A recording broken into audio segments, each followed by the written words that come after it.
I'm Linda Brown Robinson, and the president of Syracuse NAACP. I will tell you, I didn't spend a lot of time out here because I'm not a big fair person. However, I think this was a great invention that my husband brought to the New York State Fair on behalf of the NAACP. And we're 20 plus years, and I think it keeps growing and growing. We meet frequently with the New York State acting director for the fair and his staff. And this year, it seems to be growing. We have a record crowd this year. So I think we're getting a lot of population that is walking through the New York State Fair. And the NAACP itself is overseeing this project. But for the first time ever, we have a cultural event that I said that we needed because it needed to be more than just retail and us at our water tent. So this year we have a cultural tent that goes back in history from down in Peterborough, New York, where we borrowed this from, and also up in Lake Placid, where John Brown's farm was, and his house exists. I think it may have burned, but this is what we need more of, and in each year we're going to expand our cultural exhibit so that it is more than just retail. There's nothing wrong with retail because it helps our communities, but I think the NAACP and its history needs to have a little bit more than just retail, and I think this is our first step and in many steps to follow as far as that's concerned. But I think this is a good feature for the NAACP. It falls under our Economic Development Committee, and Van Robinson is the one some 20 plus years ago started this, and it's growing. It grows and grows and grows each year. Okay. Thank you. Why don't you introduce her? And since I talked about who brought it here, the former branch president is Van Robinson, and I think he'll speak to why he thought it was a good idea to start this project. All right, thank you. Thank you. Okay, sir. Hi, I'm Van Robinson, former president of the Syracuse Onondaga County chapter of the NAACP. The Pan-African Village started about 15 to 20 years ago. We sent out questionnaires to all the businesses, including the State Fair, regarding their employment practices.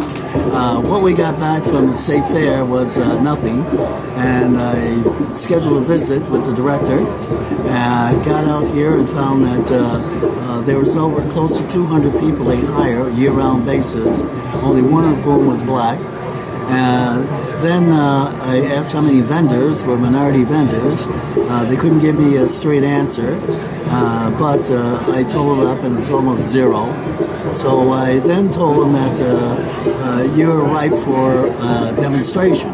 By demonstration, having picket lines around the State Fair when the governor arrives. I got a call within a day from Albany asking me exactly what did I want. I gave them a list of all the things we wanted. We were able to secure a few of them simply because we didn't have people who were prepared to take over those slots. However, over the years, what happened is that we began to grow. We had one tent initially, and we had two vendors selling food. We had two vendors selling what we call arts and crafts.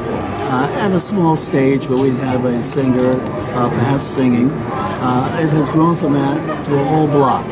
And in fact, actually, it's now one of the most valuable spots on the fair.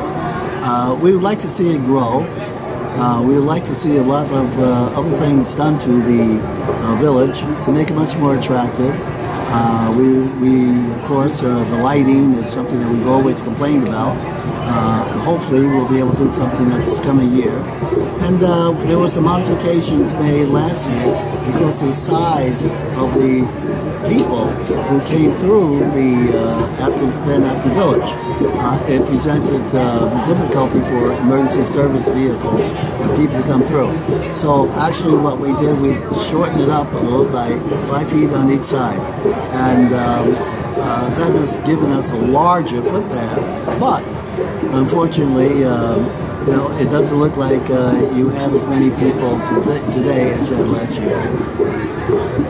Yes, sir. Well, thank you so much. Yeah. Yeah, and I have to give thanks to the State Fair, especially the directors, simply because they have adopted the Panhandle Village, and we have meetings to determine what should or should not be done to modernize it, to bring it up to date, and to fulfill everyone's expectations. Awesome.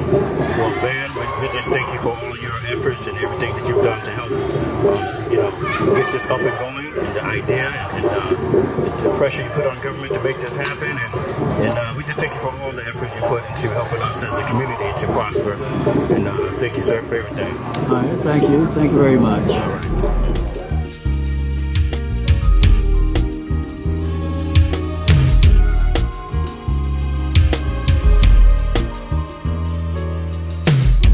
Pledge allegiance to this instrumental and to the grooves for which it stands.